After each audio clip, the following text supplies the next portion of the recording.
This is good. Big tech platforms are running the country's information, and it's not going to change, okay? Nobody should have that privilege. I don't know where these guys get off telling us what to do. It's not good. And I have a little solution, but I want to hear from our experts. Joining us now, we are honored. Heather Higgins, the CEO of Independent Women's Voice, and Mercedes Schlapp, former White House communication advisor to President Trump and Larry Kudlow. Now, Heather, first to you. If you ask me, there's only one way to deal with this, okay?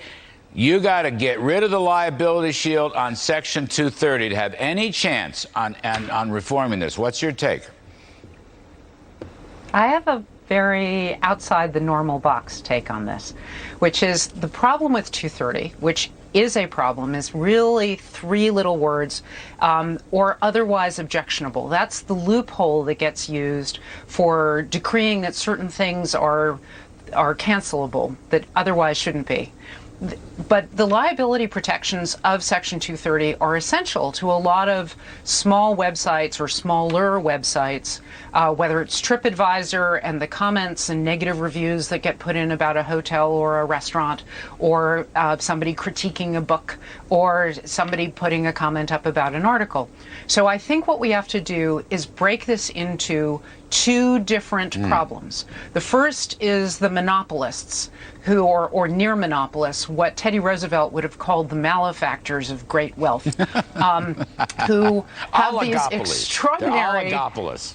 Yeah, they are oligopolies. And for them, you don't want to turn them into publishers. What you want to acknowledge is that they are really a utility.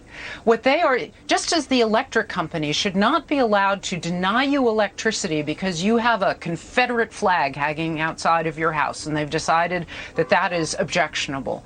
You do not want something that is supposed to be a platform, which is essentially a service, to be making viewpoint diversity discrimination.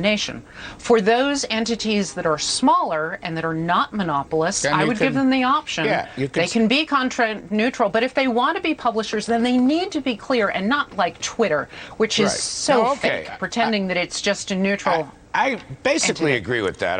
I thought you were going to take a detour, but you got back on the right highway, so this is good. Mercy Schlapp, I am not going to burden you with a great Section 230, which